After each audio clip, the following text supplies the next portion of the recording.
stand bravely, we will live proudly, we will dream boldly, and nothing will stand in our way because we are Americans and our golden age has just begun.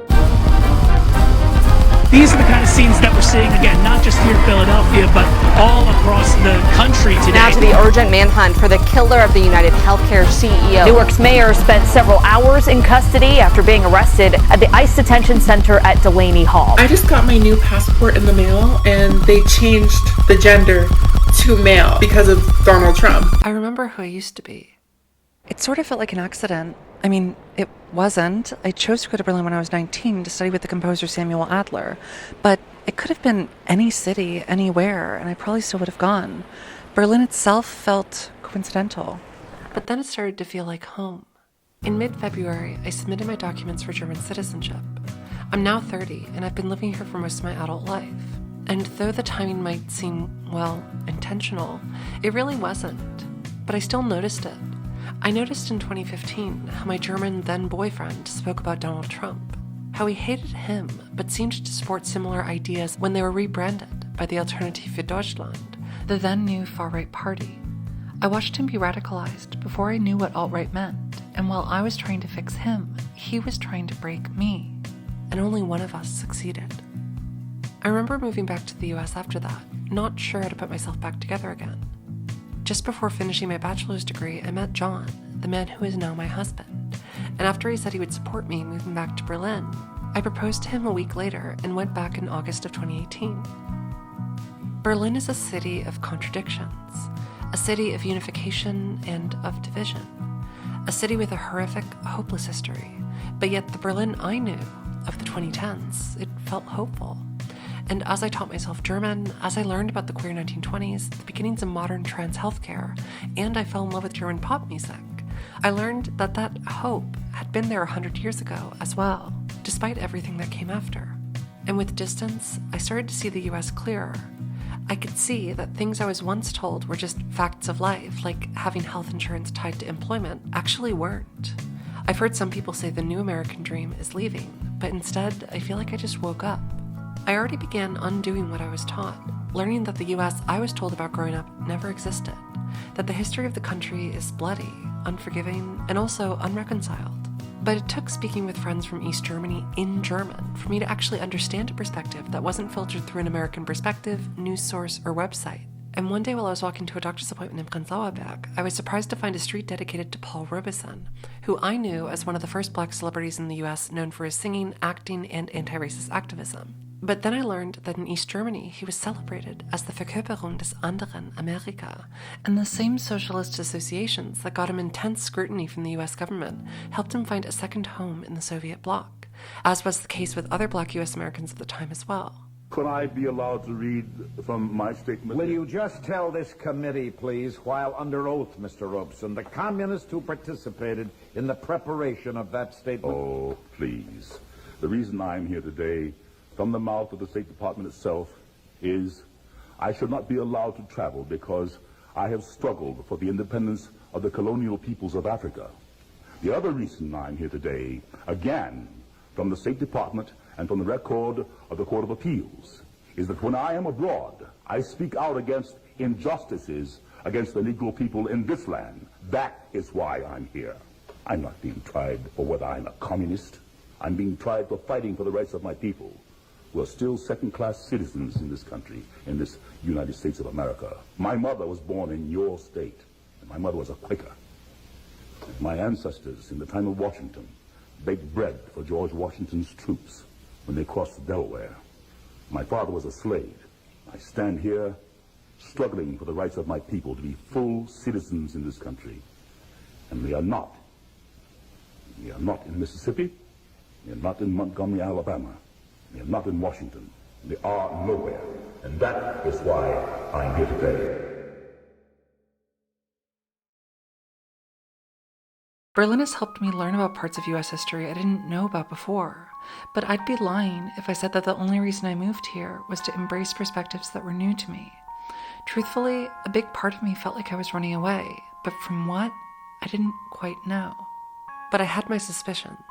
After being assaulted in college while hooking up with a man from Craigslist, it started really flooding back, and I had trouble getting out of bed for weeks, and while working my way through Gregoraki's filmography, stumbled upon Mysterious Skin. And after I was done watching it, I vowed to forget I had ever seen it. I felt caught between the two main characters, who had both been abused by their Little League coach, but grew up having completely different understandings of it. Neil's feelings about selling himself to older men could have been taken verbatim from my diaries of the time, and Brian's vague recollection of it all and how it led him to alien conspiracy theories felt too similar to the bits and pieces that had come and gone over the years. But I couldn't handle it, so I didn't. My 20s became a repeat of what I had already been doing up until that point, ignoring and trying not to self-destruct. But after getting sober and transitioning, there was no more running. This is my body, and it wants to tell me something. This is it.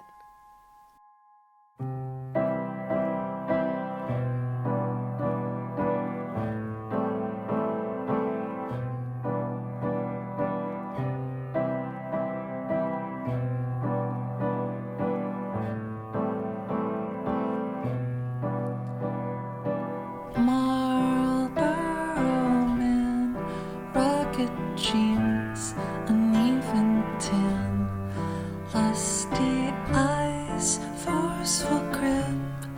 Take my breath as it slips from my mouth to my heart as I glide in from outside.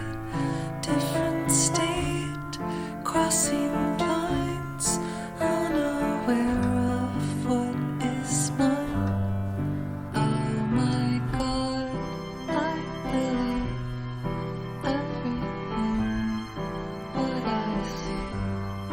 How could you speak the words you know aren't true and do the things you'd never do to yourself, to your life, as you laugh, as I cry, as I die, without ever knowing why.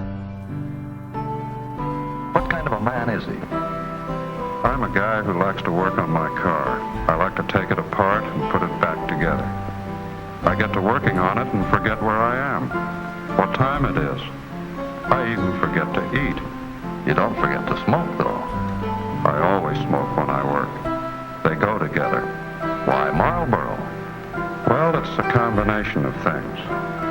When I draw on a cigarette, I want to taste something. With Marlboro, I do.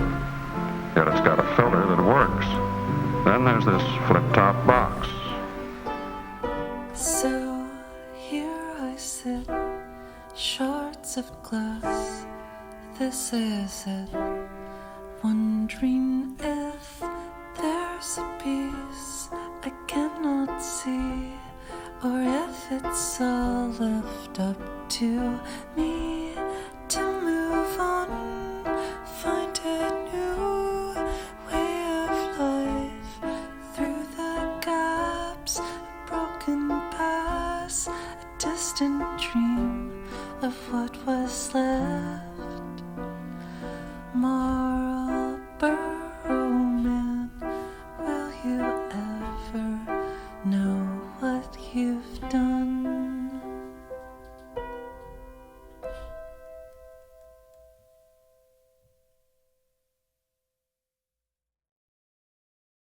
Will it ever stop? Some nights I wonder, when tears are flooding from my face as I'm desperately trying to get home in the middle of a flashback.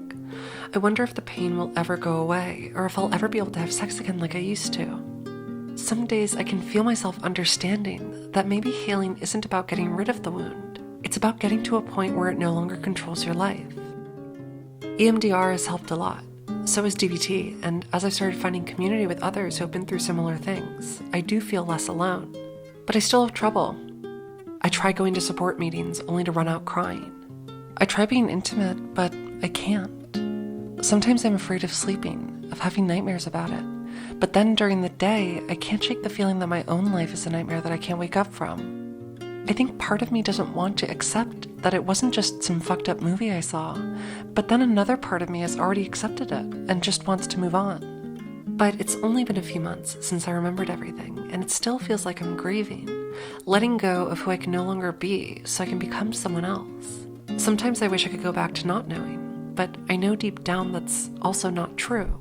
Sometimes I wonder if me distracting myself so I don't focus on it all the time is the same as when I was running away from it. But it's not. Now I can see it for what it is, how it's shaped me, and I can choose to live anyway. I still haven't heard back about my citizenship application, and things keep changing. Trans people in the US are no longer allowed to have passports with their correct gender marker, and with other policies about trans visa holders seemingly implying that them using their IDs is a form of fraud, I'm not sure how much longer my passport will be valid as is. And until it's clarified, I don't feel safe traveling to the US, so I'm avoiding it. Thankfully, I still have a few years left to my passport, but if something changes and trans people are forced to update their passports while I have dual citizenship, I think I'd be okay with giving it up, with becoming un-American. I would like to avoid that if possible, but it's not out of the realm of possibility. But with the rise of the AfD and parts of Germany's political landscape looking like the US, I don't know if I'm safe here as a trans woman either. In early March, I uploaded some videos of me ranting in German on TikTok, and about 10 million views later, I've accidentally started a career in German comedy. I have a podcast that was given some very kind words in the Tagesspiegel newsletter, and I recently announced my first tour of my new monologue, Ami aus Versehen, and the original 21 shows were completely booked out within 24 hours, including an 150 capacity show in Berlin. I feel like I've spent my whole life being very careful and deliberate about what I say in videos, how I write music, and how I share myself with the world. And to find out that what really resonates with others is when I don't even think about that at all, well, it's been a surprise. And though I still struggle, I see glimpses that I might be enough. Part of me feels like in the past few months I've been to the center of hell, and now I don't feel as afraid, so I can say what I want. It's a new type of comfort and creativity that I hadn't really considered before because I just couldn't have handled it. And I've been thinking a lot about Marlene Dietrich. I think about her insistence on pleasure, her seemingly endless line of lovers of men and women, how she refused to let anyone define her, whether it be what she wore, who she loved, or where she lived. I think about how her shield of self-confidence caused her to treat others carelessly and led many to think of her as a cold, cruel, and self-absorbed person. I think about her return to Berlin in 1960, how after refusing to collaborate with the Nazis and giving up her German citizenship, people labeled her as a traitor in her hometown. And I think about how I named myself after her, before I knew much about her life beyond her music, how it wasn't a tribute so much as waking up one day and realizing that Marlene simply is my name, like shining a flashlight and finding a long-lost set of keys at the bottom of a cluttered closet. And then my hair grew out, and I learned that it naturally has waves like hers, and I felt grateful. Some things just don't feel like choices, and honestly, that still freaks me out. But then I feel different, and things continue to change. I can remember who I was, what I went through, but I can also remember who I am and where I am. I just hope someday my passport catches up. I heard your brother has a house up in Maine. Do you think it's far enough to escape this pain? Jumping dock near a frozen river, learning to live but be a giver. I heard your brother has a house up in Maine. But I'm learning I might not even have a home. Is that a feeling one can never really know? But I've got some documents for a passport, and maybe it'll blow on right through this court. But for now, I'm learning I might not have a home. I spoke to my mother on the phone the other day. She told me don't worry about the things you cannot change. But Mom, I'm not worried about changing things, but instead they'll change me. And that's another thing I just cannot see.